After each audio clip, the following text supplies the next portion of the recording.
Hello, my name is Jack Barrich, and this is Ocean Solutions, a podcast produced by Altasea at the Port of Los Angeles. Altasea is developing the most innovative ocean research campus in the world, a place where scientists, educators, and business people can work together on solving some of mankind's most pressing challenges, including climate change, energy supply, and global food security.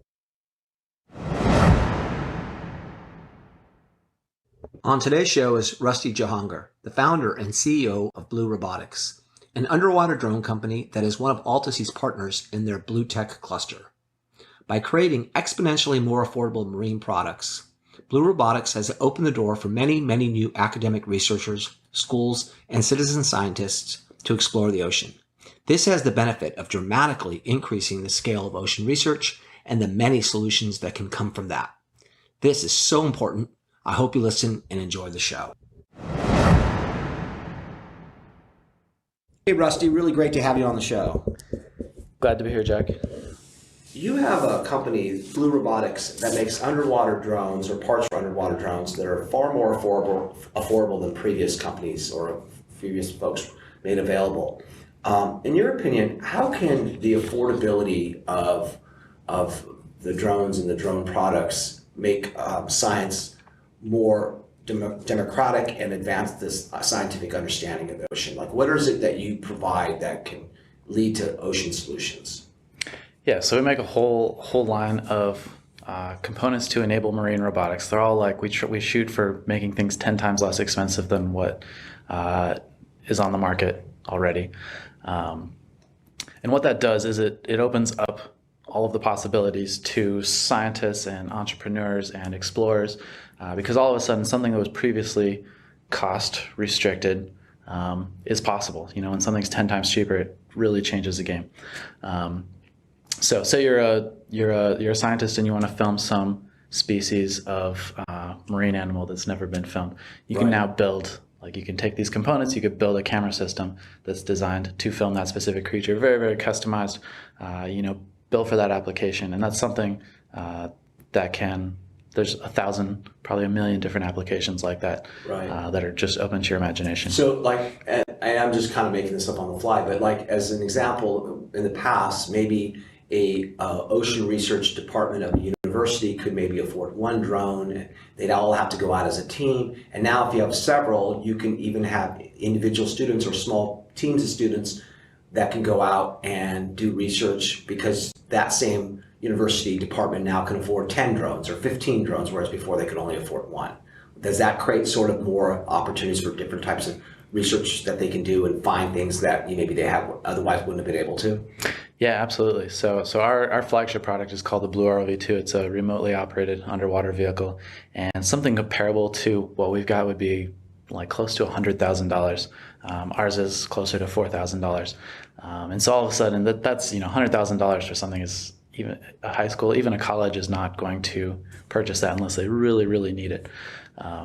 So by bringing that price point way down, we have like high school classrooms that are building these ROVs themselves, learning the engineering steps that are involved, learning the physics behind how it works, and then taking it out and actually doing real science with it in their local ponds or lakes or rivers, wherever that may be. Yeah, it's interesting because when we're over here at Altasea, we talk about this a lot, that the ocean covers over 70% of our planet, and there are estimates that only 10%, over 90% have not been explored. 90% of the ocean hasn't been explored. With so much of this ocean that hasn't been explored, do you think citizen science might be the way a lot of that ocean gets covered? Because, if you have the institutions, even the institutions trying to cover this massive space can't cover it all. But if you have hundreds, thousands, at some point maybe even millions of people doing their own sort of citizen research, there's something that can come out of that we don't even know, right? There's stuff down there we have no idea what's at the bottom of some of those spots, wherever it is in the world. Absolutely. So there's obviously a lot of the ocean that's out of reach for a normal person. You talk about the Marianas Trench, or even the average ocean depth is 4,000 meters, which is very difficult to explore. But so much of the ocean is within 100 or a couple hundred meters near the shoreline, and has very interesting, unexplored areas.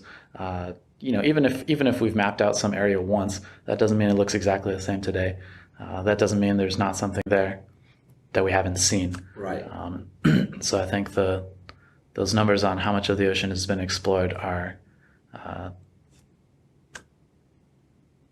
open to a lot of improvement. Yeah, yeah, and the ability of getting these products into as many hands as possible means it's just a natural thing. Exponentially, you're going to have more people out there, more things are going to be found. And, Yeah. and it's always like, well, I think the analogy is almost like you and your company and the sort of startup culture that exists in our country, Silicon Valley being the most famous place for that, is you get 3-4 guys in a garage, they figure out how a product might be improved or a whole new product created, and next thing you know, an entire industry comes out of those 3-4 guys that sat in a garage. And that garage in the future could be the ocean with the products that you're creating. Absolutely. So since we're just building those parts, we have a lot of people that are doing really interesting applications with that. And there's a lot of I wouldn't call them spin-off companies, but there's a lot of companies whose mission has been enabled by just having access to parts. I can give you a couple cool examples. Yeah. There's a company called RSE that is building drones specifically to address the problem of invasive lionfish in the Caribbean. So there's these lionfish. They're originally sold for aquariums. People dumped them in the water. Now there's thousands of them. They're eating everything. People are hunting them as scuba divers, but scuba divers can only go down to 30 or 40 meters practically. Right. And these lionfish are living all the way down to 1,000 meters.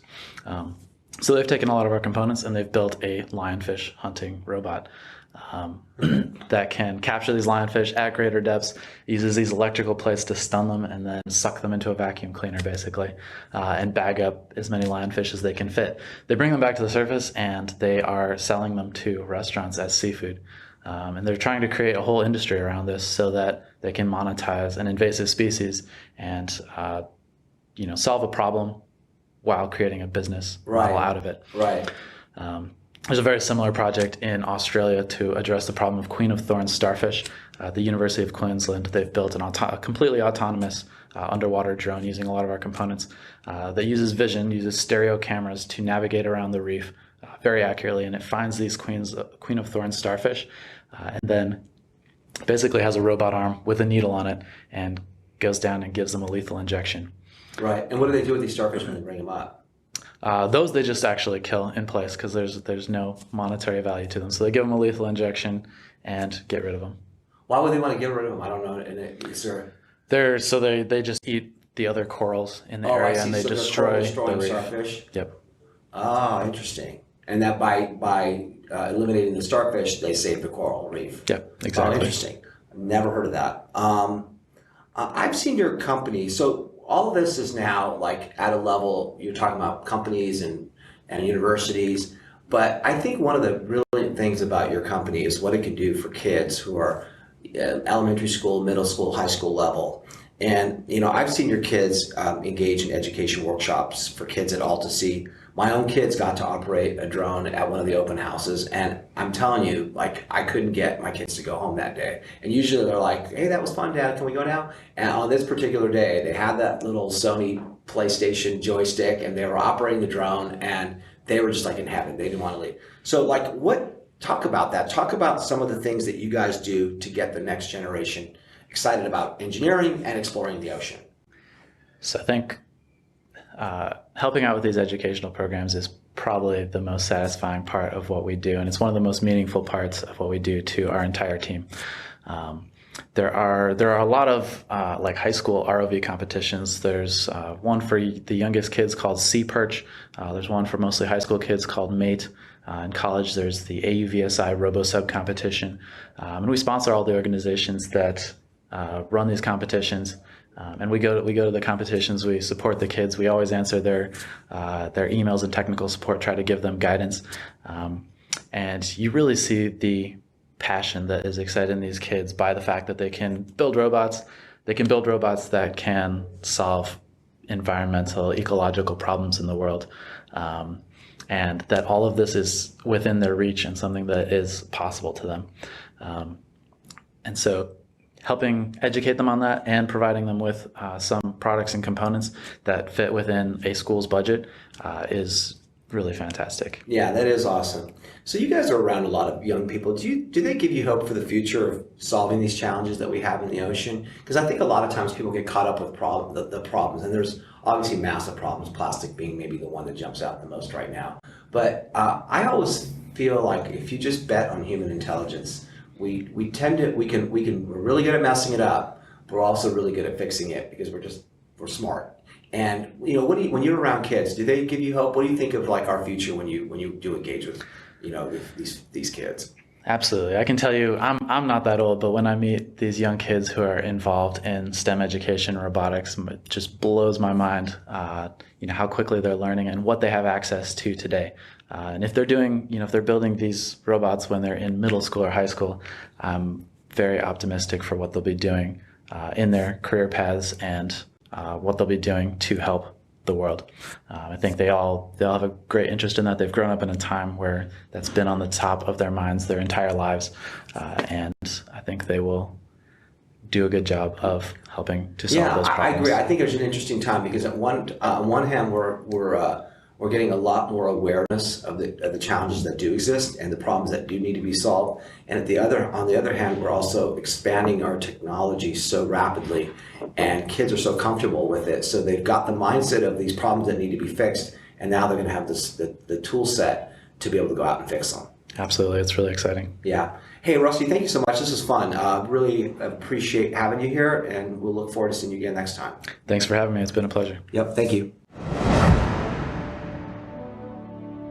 Thank you for listening to Ocean Solutions, produced by AltaSea at the Port of Los Angeles. To learn more about AltaSea, please visit altasea.org.